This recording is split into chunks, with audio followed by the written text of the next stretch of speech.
YCP హయాంలో అరాచకాలకు పాల్పడ్డ ఆ మాజీ మంత్రిపై టీడీపీ ఎమ్మెల్యే ఒంటరి పోరాటం చేస్తున్నారు. వనరుల దోపిడీకి పాల్పడ్డ ఆ నేతకు ఫ్యాన్ పార్టీ నాయకత్వం అండగా నిలుస్తూ ఉంటే, ఉద్యమిస్తున్న తెలుగుదేశం లీడర్కు జిల్లాలోని పార్టీ శాసనసభ్యుల సహకారం కరువైపోయిందని అంటున్నారు. పైగా అదంతా ఆయన తలనొప్పి అని తప్పించుకోవడం ఇప్పుడు విమర్శలకు తావిస్తోంది. ఇంతకీ ఎవరా మాజీ మంత్రి? ఆయనకు వ్యతిరేకంగా పోరాడుతున్న తెలుగుదేశం ఎమ్మెల్యే ఎవరు?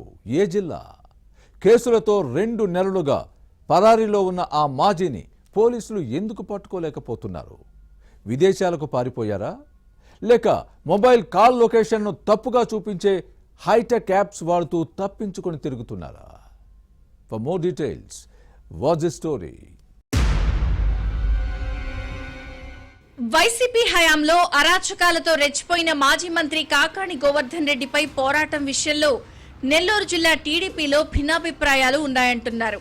ఒకరిద్దరు నేతలు మినహా మిగిలిన వారు ఈ విషయాన్ని లైట్ తీసుకోవడం విమర్శలకు తావిస్తోంది. సర్వేపల్లి శాసనసభ్యుడు సోమిరెడ్డి చంద్రమోహన్ రెడ్డి ఒంటరి పోరాటం చేస్తున్నారు. ఆనం వెంకటరమణారెడ్డి, ఎమ్మెల్యే కోటంరెడ్డి శ్రీధర్ రెడ్డి తప్ప మిగిలిన వారు స్పందించకపోవడం విమర్శలకు తావిస్తోంది. అరాచకవాది కాకాణి పట్ల మెతక వైఖరి ఎందుకన్న ప్రశ్నొస్తోంది. జగన్ పాలనలో సర్వేపల్లి వైసీపీ ఎమ్మెల్యేగా ప్రాతినిధ్యం వహించిన కాకాణి గోవర్ధన్ రెడ్డి అధికార అండతో దోపిడీకి పాల్పడ్డారన్న ఆరోపణలున్నాయి. క్వార్జ్ను కొల్లగొట్టి సొమ్ము చేసుకున్న కేసులో విచారణకు పోలీసులు నోటీసులిచ్చిన తర్వాత నుంచి పరారీలో ఉన్నారు. అప్పట్లో ఈయన గారి అక్రమాలకు హద్దు అదుపు లేదు. ప్రశ్నించిన టీడీపీ నేతలపై అక్రమ కేసులు బనాయించి నోరు నొక్కేవారు. కొందరిని జైల్లో పెట్టించి మక్కలిరగొట్టించారన్న విమర్శలు లేకపోలేదు. పోలీసులను ఉపయోగించుకుని అమాయకులపై రౌడీ షీట్లు ఓపెన్ చేయించారు. బెదిరింపులు, వార్నింగ్లు కామన్. అయినా టీడీపీ నేతలు, కార్యకర్తలు అదరలేదు, బెదరలేదు. కాకాణిపై సోమిరెడ్డి చంద్రమోహన్ రెడ్డి సాగించిన పోరాటానికి అండగా నిలిచారు. సర్వేపల్లిలో టీడీపీని సమూలంగా అణగదొక్కాలన్న కాకాణి కుట్రలు ఫలించలేదు. ఇప్పుడివే రివర్స్ అయ్యాయి. ఈ నియోజకవర్గంలోనే కాదు, జిల్లాలోనే వైసీపీ భూస్థాపితమయ్యే పరిస్థితులు ఉన్నాయంటారు.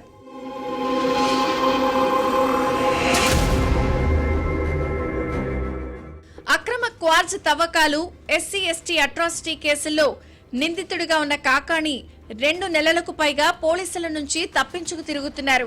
జిల్లా వైసీపీ నేతలు, మాజీ ఎమ్మెల్యేలు కాకాణి ఏ తప్పు చేయలేదు, రాజకీయ కక్ష సాధింపు చర్యల్లో భాగంగానే కూటమి ప్రభుత్వం అక్రమ కేసుల్లో ఇరికించిందన్న వాదాన్ని వినిపిస్తున్నారు. ఒకే పార్టీలో ఉన్న చివరకు కాకాణి గోవర్ధన్ రెడ్డికి బద్ధ శత్రువైన వైసీపీ మాజీ మంత్రి అనిల్ కుమార్ సైతం ఈ అరాచకవాదికి మద్దతిచ్చారు. టీడీపీలో మాత్రం ఆ పరిస్థితి లేదు.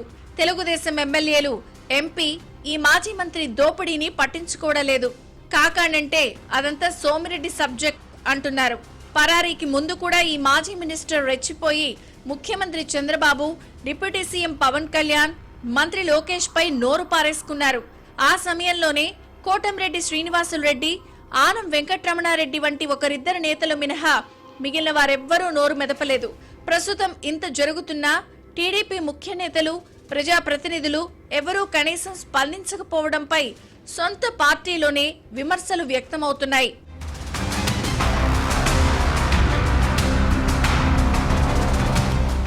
ఇక సర్వేపల్లిలో టీడీపీ ఉండకూడదు అన్న కాకాణి గోవర్ధన్ రెడ్డి కుట్రలు ఇప్పుడు వైసీపీకే రివర్స్ అవుతున్నాయి. ఫ్యాన్ పార్టీ జిల్లా అధ్యక్షుడి బాధ్యతలను ఈ మాజీ మంత్రే చూసేవారు. 2 నెలలుగా పరారీలో ఉండడంతో వైసీపీ పరిస్థితి చుక్కాని లేని నావలా మారింది. వైసీపీ శ్రేణులు నైరాశ్యంలోకి వెళ్లాయి. పార్టీ మునిగే పడవ, ఫ్యాన్ బేరింగ్స్ ఊడిపోతున్నాయని భావిస్తున్న కార్యకర్తల్లో 75% మందికి పైగా వైసీపీని వీడారు. ఉన్న కొద్ది మంది ఇళ్ల నుంచి బయటకు రావడం లేదు. మరోవైపు కరడుగట్టిన నేరస్తులు, ఉగ్రవాదులు ఏ కలుగులో దాగి ఉన్నా భద్రతా బలగాలు ఇట్టే పట్టేస్తున్నాయి.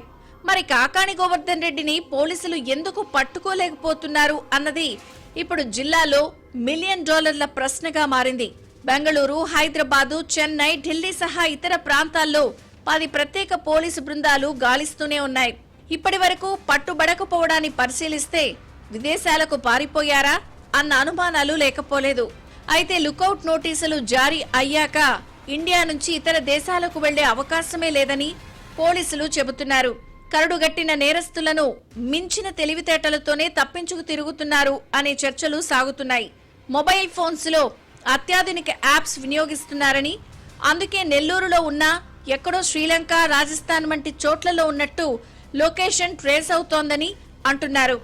అందుకే కాకాణిని పట్టుకోవడం కష్టమైంది అనే చర్చ సాగుతోంది.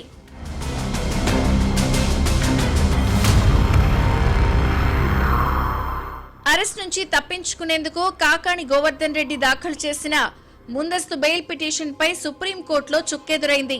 దీంతో ఎప్పటికైనా పోలీసు ముందు లేదంటే కోర్టులో లొంగిపోక తప్పదు. అప్పుడు రిమాండ్ విధిస్తే జైలుకు వెళ్లాల్సి ఉంటుంది.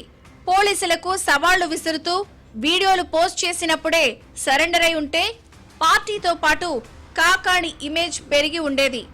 అప్పుడు దేనికి భయపడరనే సంకేతాలిచ్చి పార్టీ క్యాడర్లో నైతిక స్థైర్యం నింపేవారు. కానీ ఇలా నెలలు తరబడి తప్పించుకు తిరగడం కాకాణితో పాటు పార్టీ పరువు బంగాళాఖాతంలో కలుస్తోంది. ఈ మాజీ మంత్రి వ్యవహారంలో భవిష్యత్ పరిణామాలను పరిశీలించాలి.